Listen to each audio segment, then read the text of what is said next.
போறோம்னா இன்னைக்கு கம்ம மாவுல களி செய்ய போறேன். வாங்க எப்படி செய்யறதுன்னு பார்க்கலாம். நம்ம ரெட்டராஜா சேனல்ல நிறைய பேர் பார்க்குறீங்க. எங்களுக்கு எல்லாத்துக்கும் நிறைய சந்தோஷம். நைட்டில் கம்மங்களி கிளறி சாப்பிட்டு மிச்சம் இருக்கிறத தண்ணி ஊற்றி வச்சிருந்து நாளைக்கு தயிர் ஊற்றி கரைச்சி சாப்பிட்டா சூப்பராக இருக்கும். உடம்பு குழு குழு குழு நல்லா இருக்கும். உடம்புக்கு தெம்பாக இருக்கும்.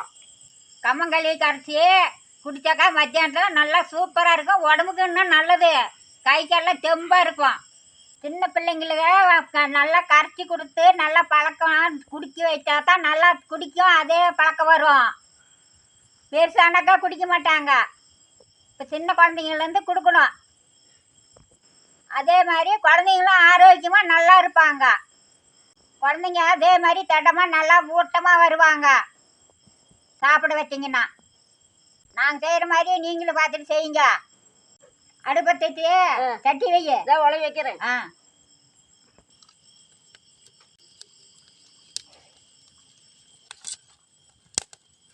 இன்னைக்கு மண் அடுப்பில் வச்சு களிக்கலாருனா தாங்காது. அதுக்கு தான் கல் அடுப்பு வச்சு நீ களிக்கலாறு போகிறேன்.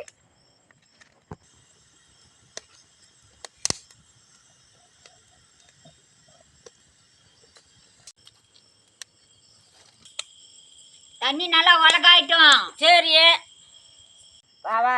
அப்ப நம்ம சின்ன பிள்ளையா இருந்தோம்ல, அப்ப என்ன பண்ணுவோம்னா சித்திர காலையில மழை பெஞ்சுல, அப்ப என்ன பண்ணுவோம் நம்ம சித்தப்பன் பெரியப்பெல்லாம் பச்சை பயிர் தட்டை பயிர் வரைக்கலாம்டா நல்லா விளையும்னு சொல்லுவாங்க.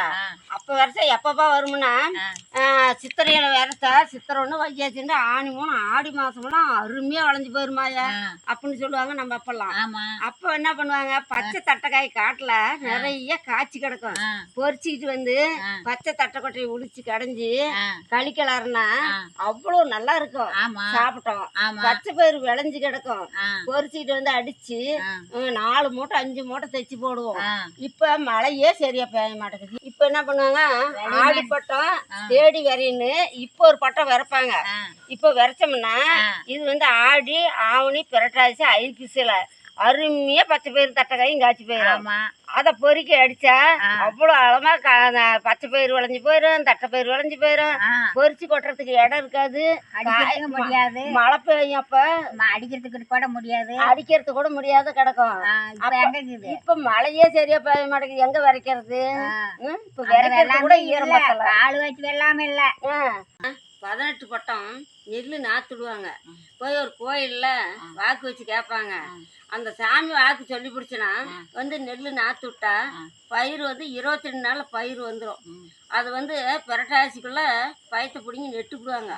அந்த பயத்தை பிடிங்கி நெட்டா மழை பெய்யறதுக்கு 2 உரம் ஊரியாவெல்லாம் இப்போ போடுறாங்க. அப்போ தலை தாம்பு தான் கொழிஞ்சி இப்படி காட்டுங்களில் இருக்கிற தலையெல்லாம் பிடுங்கி போட்டு அந்த நிலம் பயிர் நெட்டா அப்படி வந்து விளையும். அந்த நெல் கல்லுமுத்தான் நெல் வவ்வானி நெல்லுன்னு சொல்லுவாங்க. அந்த நெல்லை அடிச்சு கொண்டாந்து வீட்டில் கொட்டிக்குவாங்க.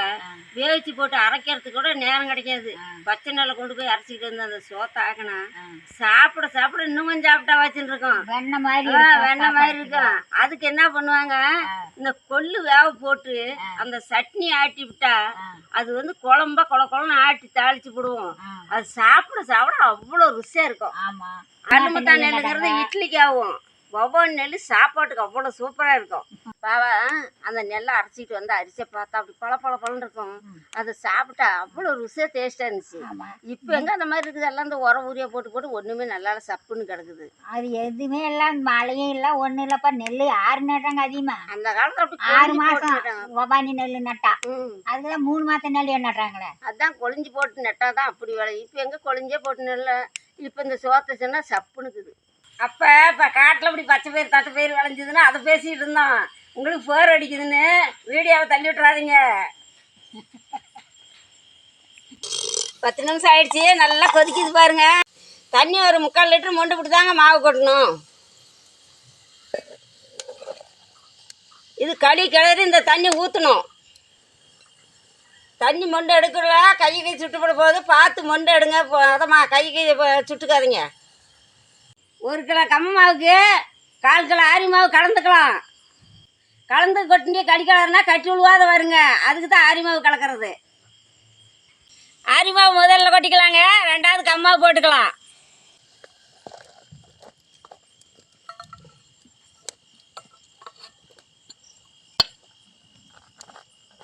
இது கம்ம மாவுங்க பாருங்க. இப்படி குத்தி விடணும் களி வேகல. அப்புறமே வேணும்னா மாவு கம்மாவு போட்டுக்கலாம். இந்த மாதிரி குத்தி விடணுங்க களி வேகல.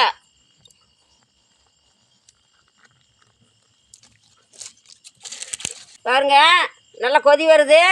மாவை அப்படி குத்தி விட்டா நல்லா தள தளன்னு கொதிக்கும். அப்போ தான் 2 திடுப்பு போட்டு நல்லா களி கிளறணும்.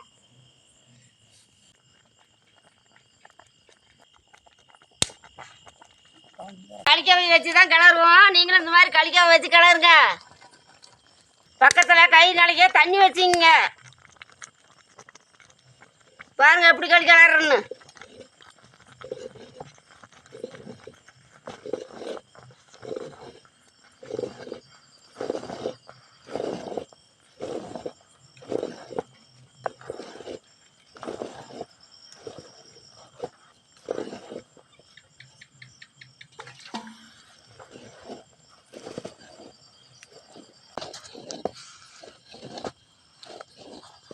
பாருங்க 2 துடு போட்டு எப்படி களி கிளறணும் பாருங்க. ஒரே கட்டிலாத பாருங்க கிளறேன்.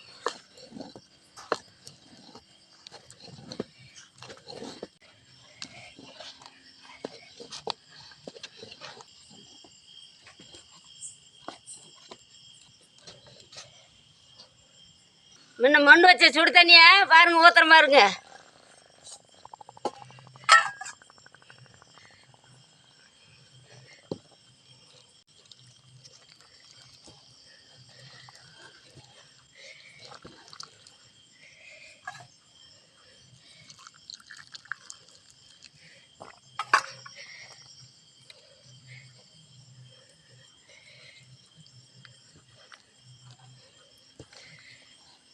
நல்லா கொதிக்கணும்னு கிளறணுங்க. அப்போ தான் களி வேகும்.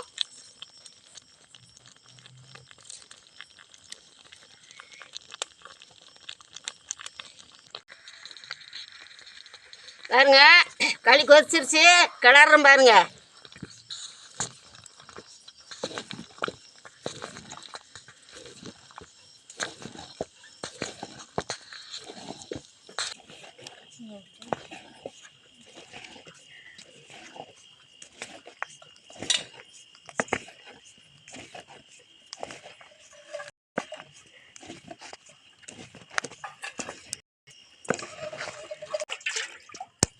பாருங்க களி அப்படி வாழைப்பழம் மாட்டு இருக்கணும். ஒரே கட்டி இல்லை ஒன்றும் இல்லை பாருங்க.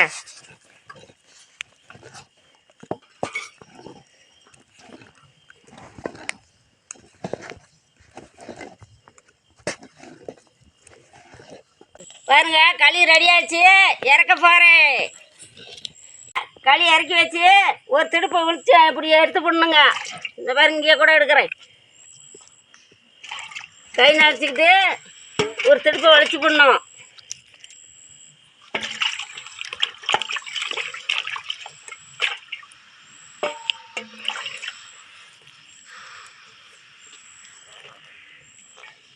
இறக்கி வச்சுக்கலாம். பாருங்க ஒரு திருப்பை வலிச்சிட்டு இப்படி ஒரு திருப்பில் நல்லா இழுத்து கிளறணுங்க. பாருங்க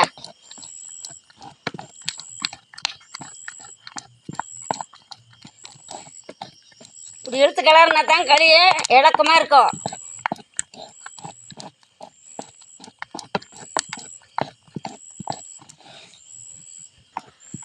நீ கிளறத பார்த்தாக்கா சட்டியே உடஞ்சி போயிரு மாட்டேங்குது. நான் அப்படி கிளறி பழக்கமா? இதோ சாமி நாடு ஒரு நாள் கூட பார்க்கல இந்த மாதிரி கிளறத. வேறு எப்படி கிளறன்னு? நானு கிளறினேன் 3 மாவு போட்டு கூட. பாருங்க உருண்டை பிடிச்சிக்கலாம்.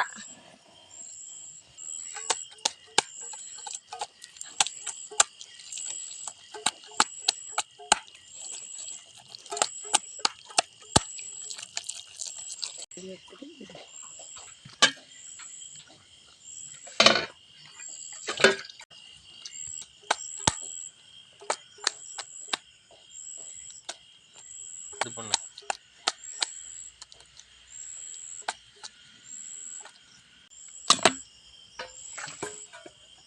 களி கிளறிட்டேன். நிலக்கடலை சட்னியே முன்னே செஞ்சுட்டேன். நிலக்கடலை சட்னியே முன்னே போட்டிருக்கிறோம். பார்க்காதீங்க பாருங்க. வீடியோவை பாரு ரிங்கில் கொடுக்குறோம் பாருங்க.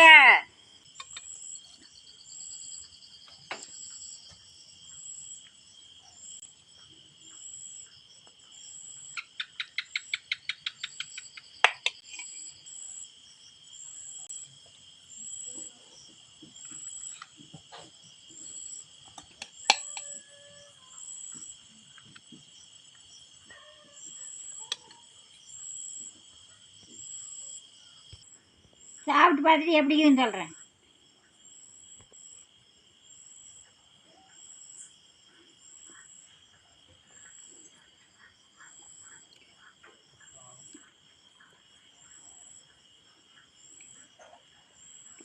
சூப்பராக இருக்குது. சூப்பராக இருக்குது. சூப்பராக இருக்குது. எப்படி நல்லா சோறு பச்சை மிளகா போட்டது சுருக்கு எப்படி இருக்குது? சூப்பராக இருக்குது. இப்படி தான் சாப்பிட முடியும். இருந்தால் தான் நல்லா சுருக்குன்னு இருக்கும். பச்சை மிளகா போட்டாவே ஒரு டேஸ்ட்டு.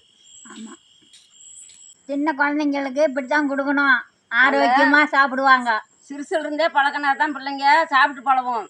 அதனால இப்போ இருந்தே நீங்கள் கொஞ்சம் கொஞ்சம் கம்மங்களி ஆரிகளி இதெல்லாம் கொஞ்சம் கொஞ்சமாக பிள்ளைங்களுக்கு கொடுத்து பழக்குங்க. அப்போ தான் சாப்பிட்டு போனோன்னா தான் பிள்ளைங்க நல்லா உடம்பு வரும், நல்லா தெம்பாக இருக்கும், தகுதியுமாக இருக்கும், நல்லா வலுவாக இருக்கும். நான்லாம் சின்ன பிள்ளைல இப்படி தான்ப்பா சாப்பிட்டோம். அப்படி சாப்பிடுங்க. இப்போ நம்மளுக்கு இந்த தகுதி இருக்குது, சத்து இருக்குது. இன்னொரு உருண்டை கூட நான் சாப்பிடுவேன். அன்னைக்கெல்லாம் 2 உருண்டை களி சாப்பிட்டேன். சரி, இன்னும் கொஞ்சம் போட்டு போட்டு சாப்பிடுவேன். இப்போ 1 தான். கொஞ்சம் சாப்பிட்டு கொஞ்சம் போட்டுக்க. ஆ களினா ரொம்ப பிடிக்கும். சரி சரி. களிக்கும் சட்னிக்கும் அவ்வளோ சூப்பராக இருக்குது.